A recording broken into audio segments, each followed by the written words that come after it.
Bibhuti, your topic is introduction. Yes. Yeah. तो first उसी को करने दीजिए. Introduction of visual electrophysiology लगा दीजिए, डॉक्टर विभूति. क्या? डॉक्टर विभूति. बहुत अच्छा. आपका. बहुत अच्छा, बहुत अच्छा. मैं भेज दूँगा. Don't worry. कहाँ हो? Let's start. Yeah, please start. Yeah. Good morning, everyone. I must thank AIOS for giving us this opportunity to talk about this very important diagnostic tool that we have. And I must thank our chief instructor, Dr. BP Kashyap sir, for giving me this opportunity to be a part of this instruction course. So I'll be introducing the electrophysiology so that we get the basic information, and the subsequent co-instructors will be giving you the details.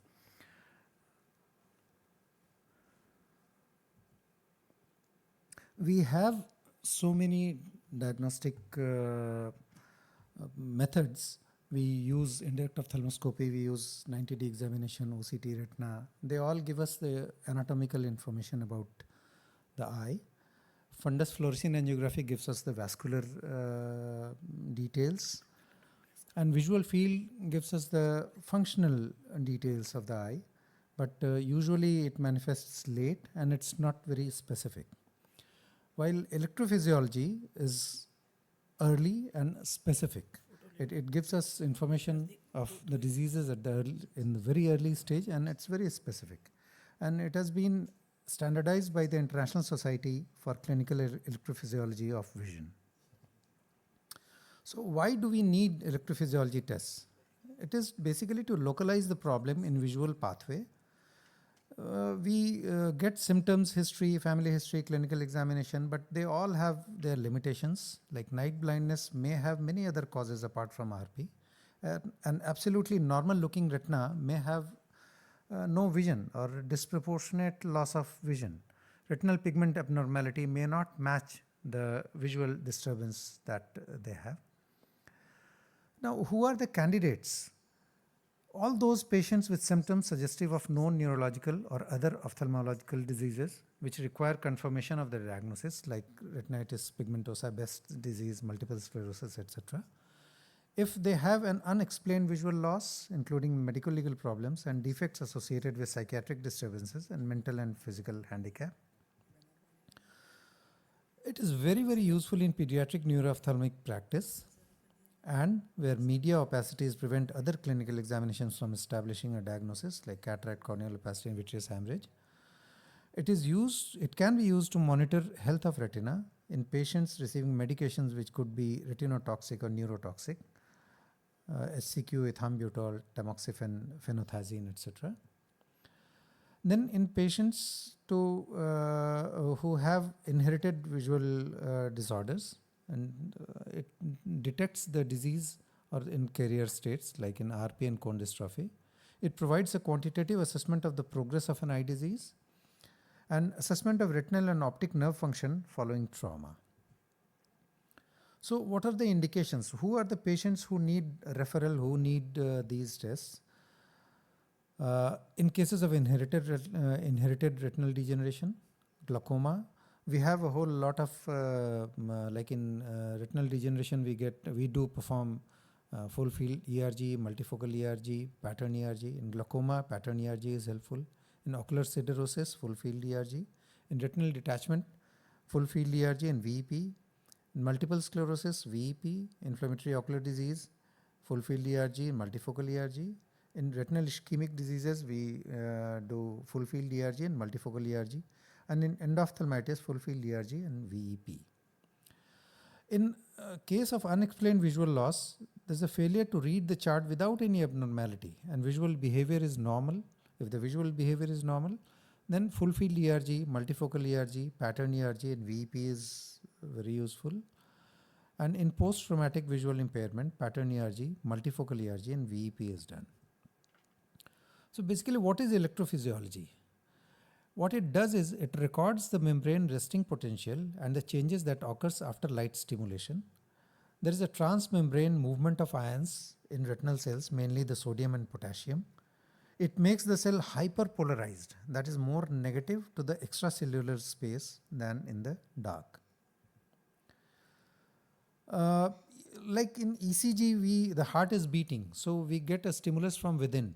But in ERG, the cells are at resting condition and require slight stimulation for the changes to happen at resting potential.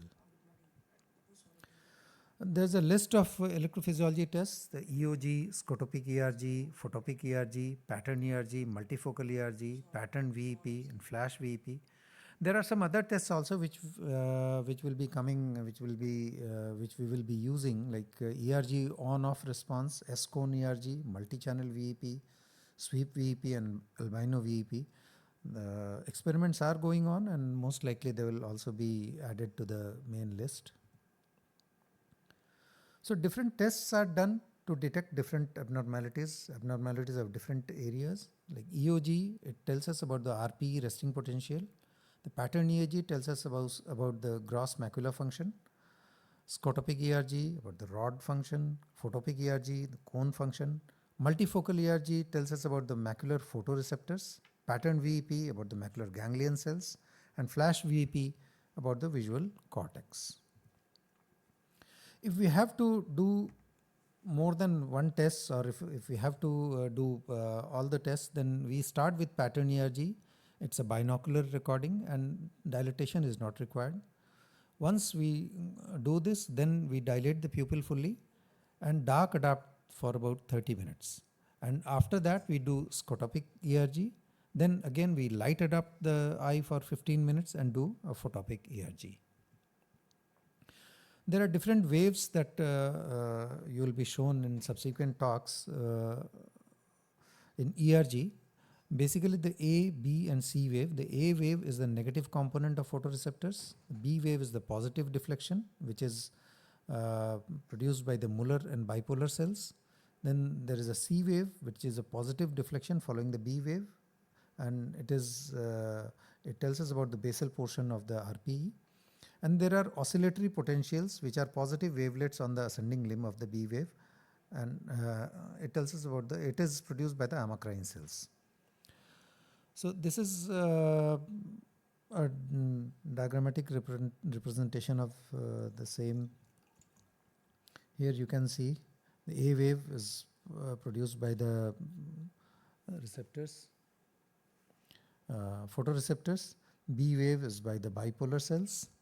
Then C wave is the Muller cells, the RPE layer. And there is a D wave that is also produced by the bipolar cells, and oscillatory potentials by amacrine cells, these. In full field electroretinogram, it is a mass electrical response of the retina to photopic stimulation, that photoreceptors to the inner plexiform layer. And pattern electroretinogram, we measure the central retinal and ganglion cell function. Stimulation is by reversing black and white checkerboard. It differentiates optic nerve and macular function. It is recorded using DTL electrodes. Electrooculogram checks the change in the electrical potential between the cornea and the ocular fundus, the outer retina, and RPE. It is recorded during successive periods of dark and light adaptation. And VEP, it tells us about the electrical signals generated at visual cortex in response to visual stimulation. It assesses the integrity of visual pathway and reflects the activity of central visual field. In multifocal electrogram, it tells us about it takes the simultaneous recording of focal retinal responses. It offers direct, objective, and topographical mapping. Central 30 to 40 degree of retinal function is assessed. It is a cone-driven response, and fovea, parafovea, and near peripheral photopic retina function can be evaluated. ERG is recorded by measuring the potential difference between electrodes, one of which may be a contact lens electrode. There is a reference electrode which are applied close to the eye near canthus, and the ground electrode is applied to the forehead.